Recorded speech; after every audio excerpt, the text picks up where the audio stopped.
طابت أوقاتكم بكل خير. من الفضائية الإريترية نقدم لكم نشرة الأخبار.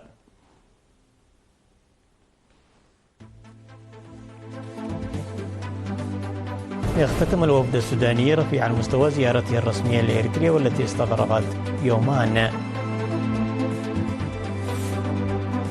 المحميات تساهم في تنوع الحياة البرية. تنظيم محاضرة للموظفين حول أهمية البيانات الإحصائية.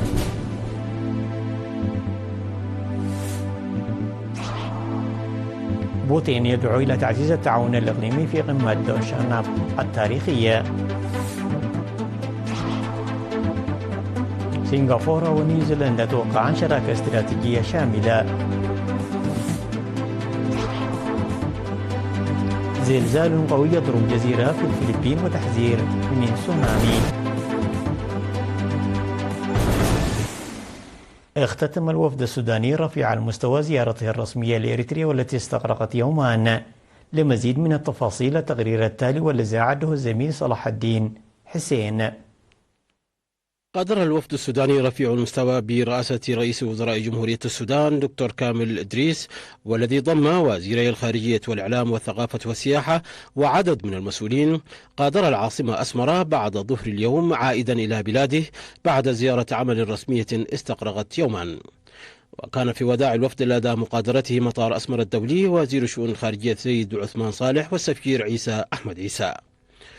وفي تصريح أدلى به لوسائل الإعلام المحلية، أكد رئيس الوزراء السوداني رغبة بلاده في تعزيز العلاقات التاريخية بين السودان وإريتريا على كافة الصعد السياسية والاجتماعية والثقافية والاقتصادية، وأنهم سيعملون على تفعيل وتنفيذ كافة الاتفاقيات الموقعة بين البلدين. وثمن دكتور كامل موقف إريتريا تجاه السودان والداعي لحل الأزمة السودانية بجهد السودان وأصدقاء وجيران السودان بعيدا عن التدخلات الخارجية.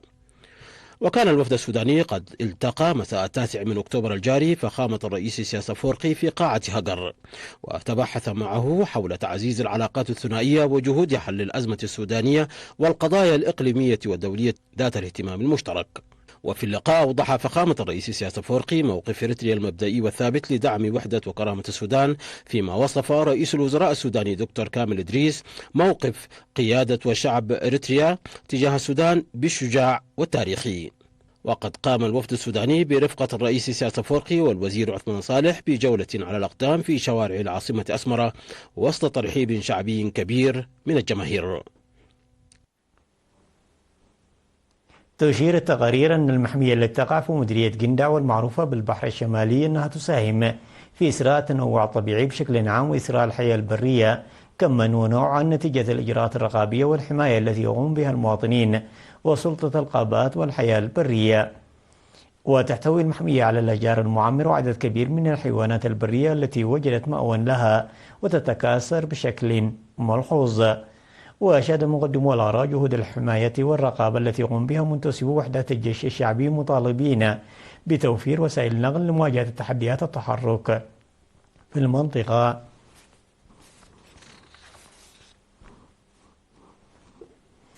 نظمت إدارة الإقليم الجنوبي محاضرة يوم 8 من أكتوبر شارك فيها أكثر من 600 موظف إداري وكادر صحي ومدراء المدارس ورجال الدين بمديرية دبار، وتناولت أهمية البيانات الإحصائية والسجلات المدنية إداريا.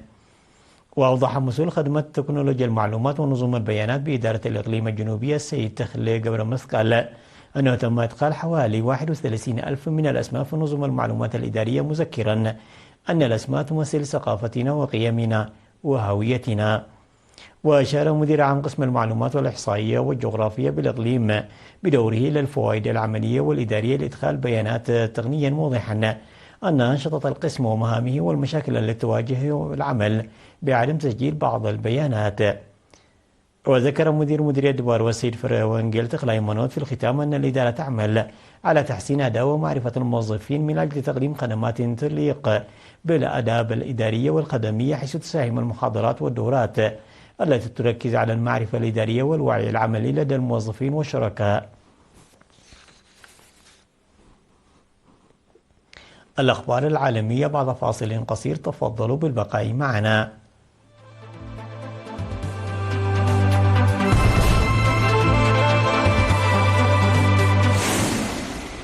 استضافت العاصمة الطاجاكية دونشنابا قمة تاريخية جمعت روسيا و5 دول من آسيا الوسطى في لقاء هو الثاني منذ انهيار الاتحاد السوفيتي.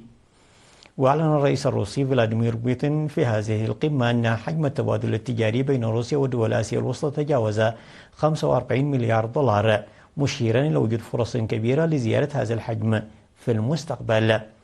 وناقش قادة روسيا وطاجكستان وكيرغيزستان وكازاخستان وتراكمنستان وأوزبكستان التطورات في أفغانستان والشرق الأوسط، مؤكدين أن القمة تشكل منصة حيوية لتعميق الشراكة وترسيخ الثقة بين الدول المنطقة. وفي الوقت ذاته عكس أول لقاء عقيدة على هامش القمة، وجمع الرئيس الروسي فلاديمير بوتين مع نظيره الأزري إلهام علييف بعد عام على أسوأ توتر ضرب العلاقات بين البلدين، محاولة لتقريب وجهات النظر وطي صفحة من الجفاف في علاقات موسكو وباكو.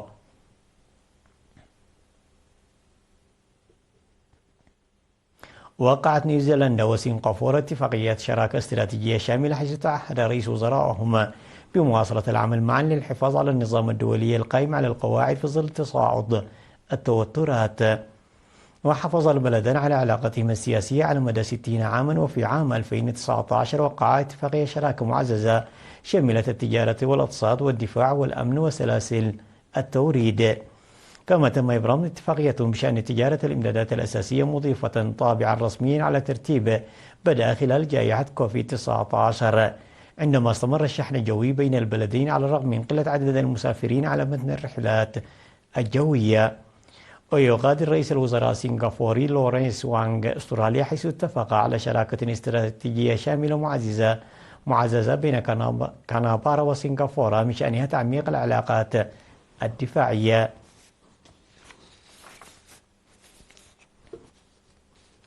ذكر المركز الأوروبي المتوسطي لرصد الزلازل أن زلزال بقوة 7.4 درجات ضرب منطقة مينداو في الفلبين. وأضاف المركز أن الزلزال كان على عمق 58 كيلومترا. وأصدر النظام الأمريكي للتحذير من تسونامي تحذيرا، وأشار إلى احتمال حدوث موجات تسونامي خطيرة على سواحل حتى مسافة 300 كيلومتر من مركز الزلزال. وقالت هيئة المسح الزلزالي في الفلبين أن قوة الزلزال بلغت 7.6 درجات، وأصدرت هي الأخرى تحذيرا من تسونامي. ونصحت المتواجدين في البلدات الساحلية بوسط وجنوب البلاد بالاحتماء على الفور بمناطق مرتفعة.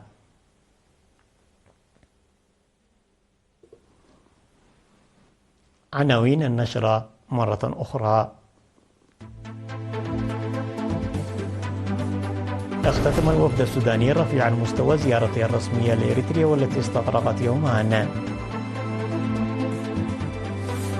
المحميات تساهم في التنوع الحياة البرية.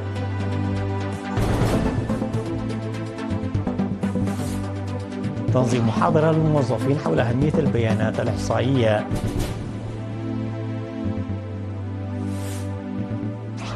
بوتين يدعو لتعزيز التعاون الإقليمي في قمة دونشناب التاريخية. سنغافورة ونيوزيلندا توقعان شراكة استراتيجية شاملة.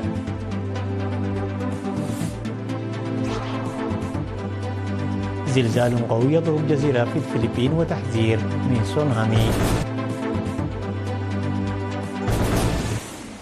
وصلنا إلى ختام النشرة التي قدمناها لكم من الفضائية الإريترية.